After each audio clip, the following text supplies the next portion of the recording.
Morning. Beginning today, we're coming into the last third, the last quarter of our work together. I'm sorry. I apologize. I tend to be losing my voice, so if I fade out, I've got a friend who will tell me that I'm doing that, and I will repeat it. Excuse me. We're now at a point in the class where we've laid down most of the basic concepts. We've talked about politics. We've noted that we've defined politics. We've said that politics can be understood best or better only in the context of the history in which it has developed. And we've spent a lot of time talking about what there was in American history that has caused politics to develop as it has. Then we've looked at the institutions. We've looked at opinion, but we've looked at the three branches of government, understanding that we have three branches because of our history and the way people saw our history. And we've talked about how they interact with each other, their powers and so on, and how they've changed over time.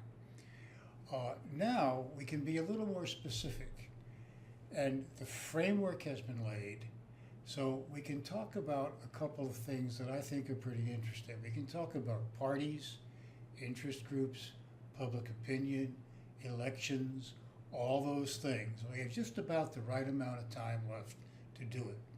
So today what I'd like to do, or today what we will do, is begin a discussion of political parties. I dare say most of you hear the term political party and you go something like, they suck, they're bad, we shouldn't have them, it'd be better if we didn't have them. And in fact, that too is part of our tradition. Some of you may remember that the Federalists did not like the idea of political parties. They thought political parties were bad because they would provide a structure for people to focus their attentions on, which is all very good, but they were afraid they might be more loyal to the party and what it stood for rather than finding the common good. And that's an argument that has to be taken very, very seriously. And I think it is taken very, very seriously. Then there were those who said, no, a political party is a good thing because men, all right, who are interested in public affairs and who have the brains and the background and the education to do public affairs can come together and they can support each other and they can stimulate each other, and that way we'll get a better outcome. Now, those were two views. Things were different in those days because in those days people talked about character. The founders, I think, were very concerned about character. And they thought, those who were in favor of parties, put a great deal of trust in the character of people who would be in the parties, who would lead them. And so that's the heart of the argument in favor of parties, or the assumption behind the argument in favor of parties, that persons of character, honesty, integrity, sincerity, courage would be the ones who ran the party, and they would strengthen each other. Okay? Now, I'm not pointing any fingers, but I would ask you to simply consider for yourselves, what about character? What about courage? What about those virtues? I personally don't see an awful lot of it around anywhere in Washington, or very rarely in Washington. That's not a partisan statement. It's just things have changed.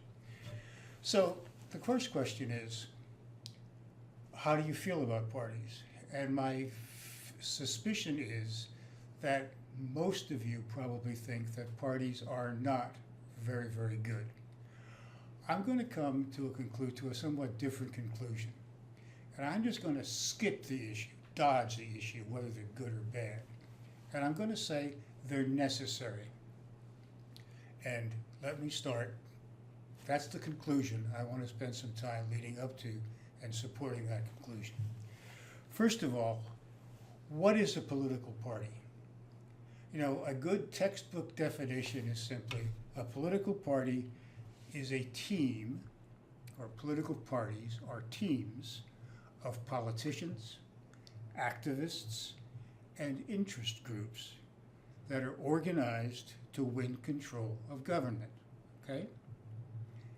Political parties are teams, notice teams, of politicians, activists, and interest groups that are organized to win control of government. They're people, they're politicians, activists, interest groups who want to control government so that they can determine who's going to get what, when, where, and how. I keep coming back to that, right? Now, are parties unified? Are parties homogeneous? When we talk about parties, should we think of them as being unified, as being homogeneous, as being unitary actors, or something else? A politician is someone who makes her living by being in politics. Full-time, that is the focus of that person's life. It is organizing, participating, holding office in the political party, or somehow defining, if not one's financial basis through participation in politics, then one's psychological and emotional basis through politics. Politicians are professionals. They're people who give all their time, all their attention to the process of deciding who gets what, when, where, and how. At any level. It could be as a county commissioner, it could be as a village selectman, it could be as a senator, it could be a president. It really doesn't matter. Those are politicians, people who live for and with politics. An activist is simply someone who cares and who takes the time and the trouble to turn out in support of various things. My wife and I recently, well not so recently, attended a rally over in Beaufort. We are activists. We probably should be more active than we are, but we are activists. And that day we were surrounded by other activists, and that was kind of a good feeling. So, you know, in other words, we care, and we want to do something we can to support it. But we feel there's other things in life as well that make equal demands upon our time. And so we have a compartment for politics, and that's what we do. An interest group is probably best thought of as an association of activists who seek not to control the reins of power, not to control political institutions, but rather to influence them in ways that are of importance to them.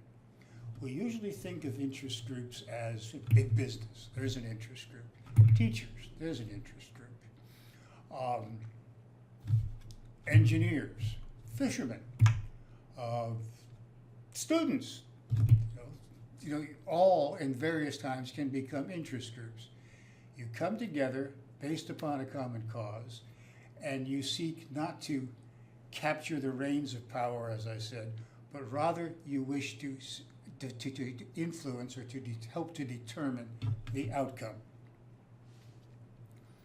Now remember, the party's mission is to control the institutions of government. I ask you, if you have politicians, and if you have activists, and if you have interest groups, is it really likely that a political party is going to be unified? Is it really likely that a party is going to be homogeneous? I suspect you already come to the conclusion the answer is no.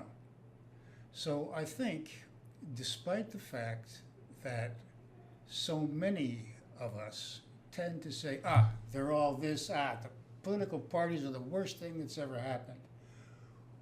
We have to understand they may not be good. I'm going to argue that they're necessary, but they are not unitary actors.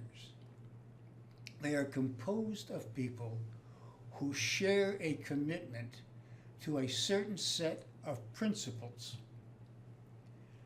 We can sometimes bump it up a couple of notches and say they are composed of people who share a certain kind of political ideology. Okay? But as we learned from the very beginning, general principles and even ideologies must be applied to concrete and specific situations. And so there will be disagreements within the party. Inevitably, there will be disagreements. Republicans are in favor of free enterprise, whatever that means. We all know that, okay? And yet you have the free enterprise of Wall Street, you have the free enterprise of international banking, you have the free enterprise of the banker in the small town, or the businessman, or the business person in a small town somewhere, and you have the free enterprise of the farmer, and so on. They all support free enterprise, but they come at it from different perspectives, and they have different emphases, and they have different priorities within that. So sure, they all agree about something, but the pull of local circumstances and the pull of the individual setting undercuts the propensity towards unity that existed in the first place. So that's how we must see political parties, I think, as groups of groups, all of which are bound together by a shared sense of purpose and by a shared sense of principle, and in some cases I would say even a shared ideology. But the forces that bind them together are inevitably counteracted by the forces that drive them apart. And what are those forces? Those are the forces of self-interest that arise from the individual situation, or the situations in which individuals and groups find themselves, and would take them off in various directions. So in other words, parties can have general agreement, but as we see every day, they disagree on how better to proceed to control institutions. How should we go about controlling institutions?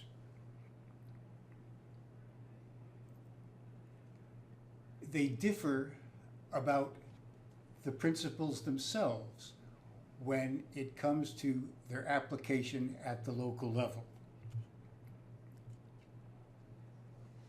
Therefore, when a party comes to a position, that position is usually, I say usually, has usually been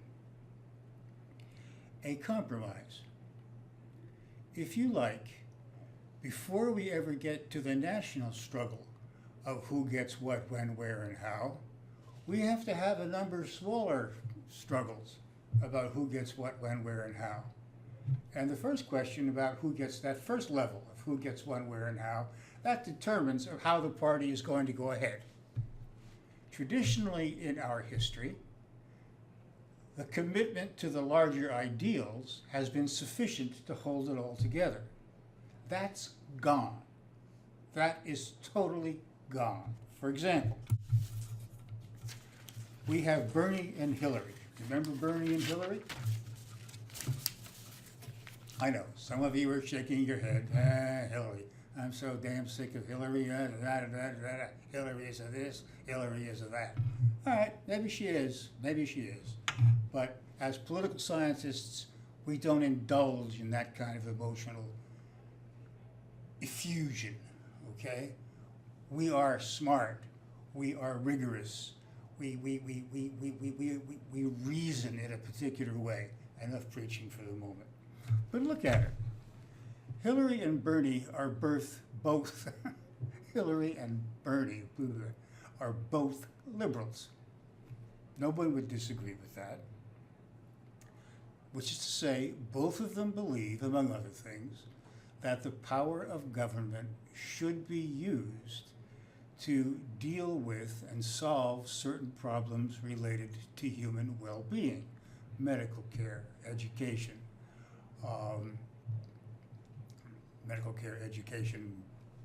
whatever, climate change, the whole thing, okay?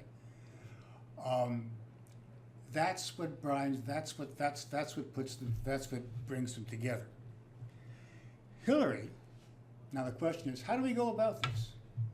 Hillary, I think, said what we do is we rally all the different groups and we appeal to them, we work out and appeal to them based upon their individual characteristics, which is a shorthand way to say, I think Hillary Clinton is one of the originators of identity politics.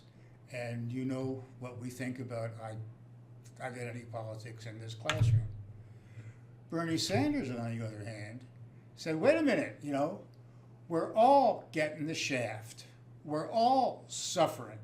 What you need to do is focus on the issues that bind everybody together. People of color have the same problems that other people have, and so on. So what you need to do is deal essentially with economic issues. Now, let's look at President Trump. I'm not sure where he stands on these issues, but think about it. Back during the primaries, we had Donald Trump, and then we had a group of other people. And could you really tell one from the other, among the other group? They all said about the same things. It was only Donald Trump, whether you like it or not, who stood up and gave a clear message of what he thought was wrong and what needed to be done to fix it. Now we are learning that in doing so, he has caused problems for the majority of the old wing of the Republican Party. We know the Republican Party is split between those who tend to follow Trump and the more establishment figures, just as the Democratic Party is split between those who follow the old line of identity politics by Hillary Clinton, personified by Hillary Clinton on the one hand, and Bernie Sanders on the other. All of this is to say that political parties are not unified actors. They are not homogeneous. They are places where a struggle occurs in order to put themselves in a position so they can struggle some more to determine who controls the government. Okay, so we've determined that political parties are neither homogeneous nor unitary actors. Let's get back to the question with which this began. Are political parties good or are political parties not good? We've been through the arguments, however briefly. They're in your text and you can follow them along. We've been through the arguments as to why they're good, why they're not so good. I said I was going to chicken out. Chicken out, that's an expression we used when we were kids. It meant that we were afraid. You know, if you got into an argument with a kid, you could say, you're chicken. I don't suppose you all say that anymore. I don't think I want to know what you say these days. But anyway, I'm chickening out of that argument. And I'm going to say Whether you think they're good or bad, political parties are absolutely necessary. Now let me try to build the case for that.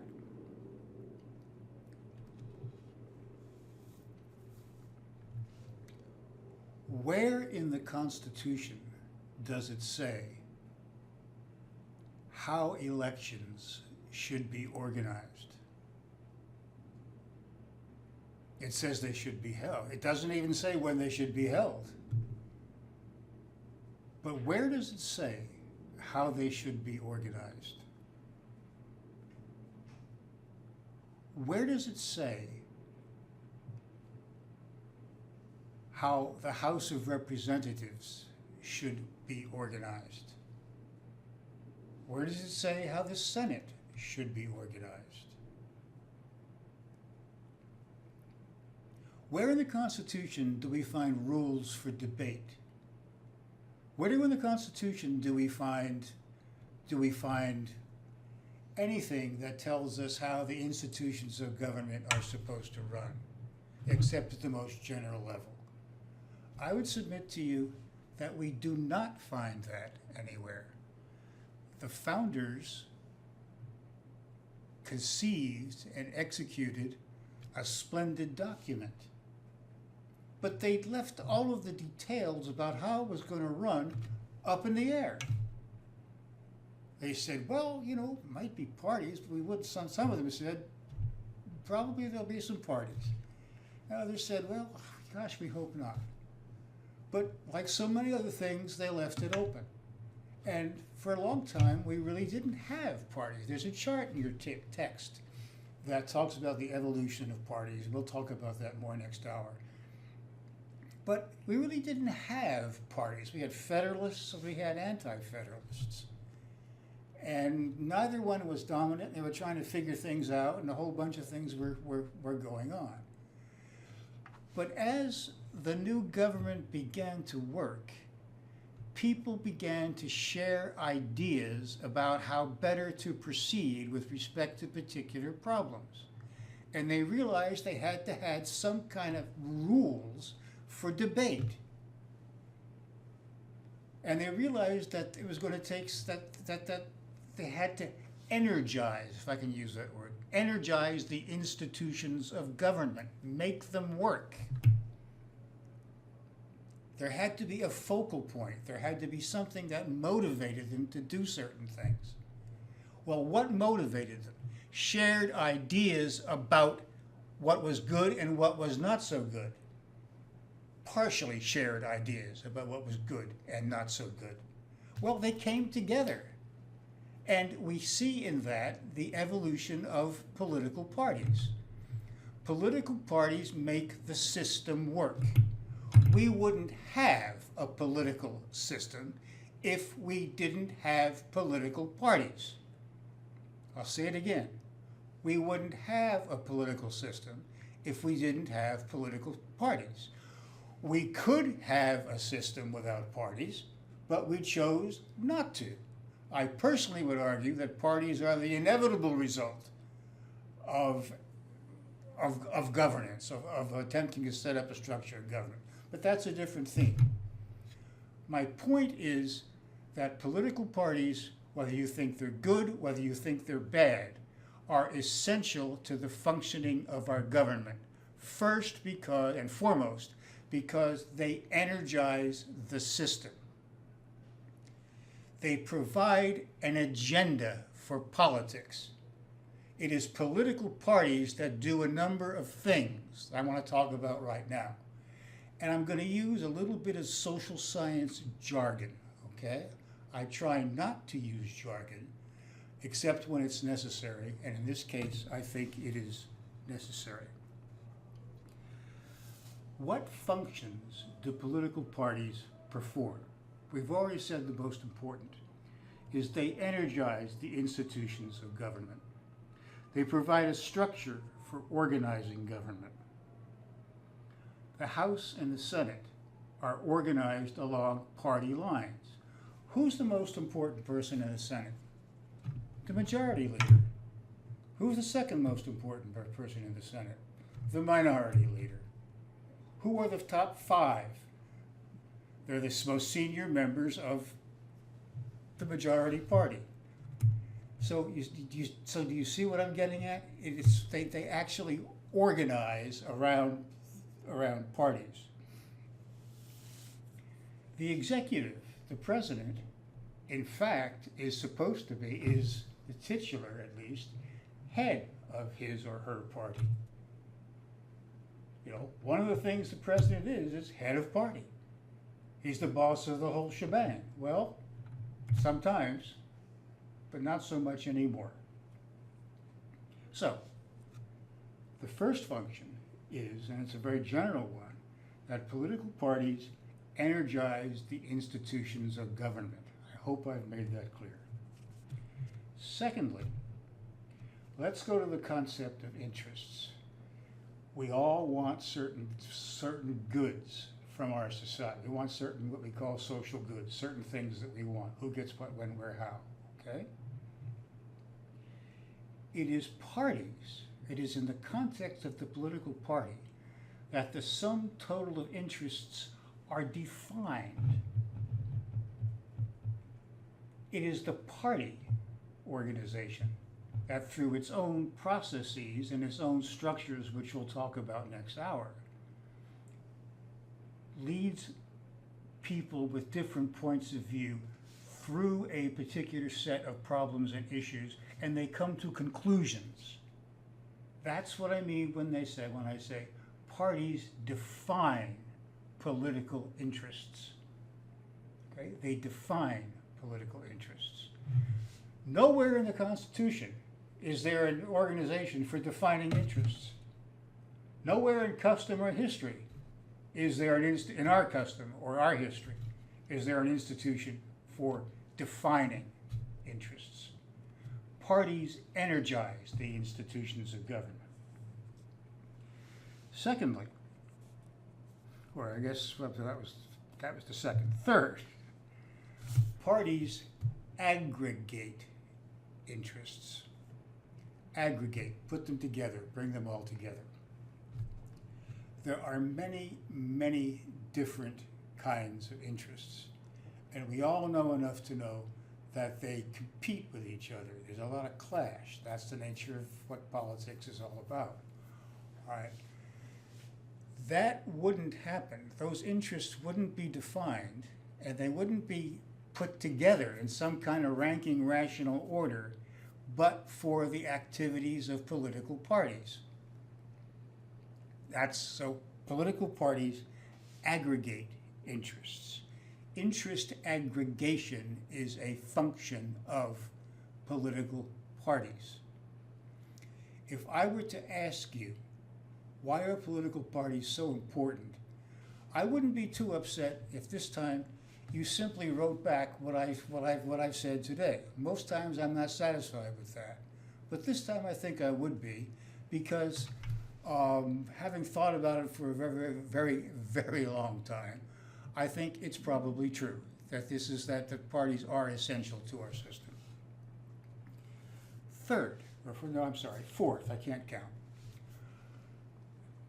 Parties, they energize the institutions, they define interests, they aggregate interests, and fourth, they organize interests.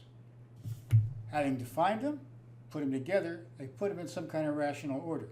They organize them. And they put certain people in charge of pushing them and not pushing them. That all occurs within the context of a party organization. And finally, sixth, parties articulate interests. It is the party that says, it's because of the party that I am able to have my interest in education articulated, put on the agenda of the House and the Senate. It is because of parties that your interests in Pell Grants and things like that get interjected into the political process. So I'm saying that parties not only energize the system, in fact, but what they do also is they provide the wherewithal, they provide the meat, they provide the grist for the mill of politics.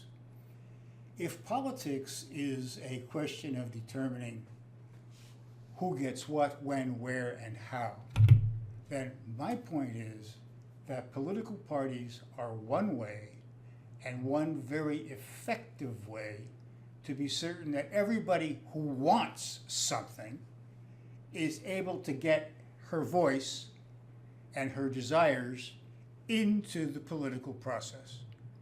That's why I say parties may be good, there may be better ways, obviously.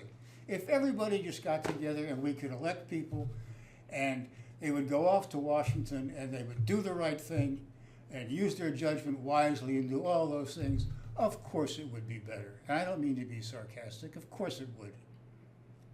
But I think probably human nature does not work that way. In any case, American human nature has not worked that way. And we have a party system for good or evil. Thank you.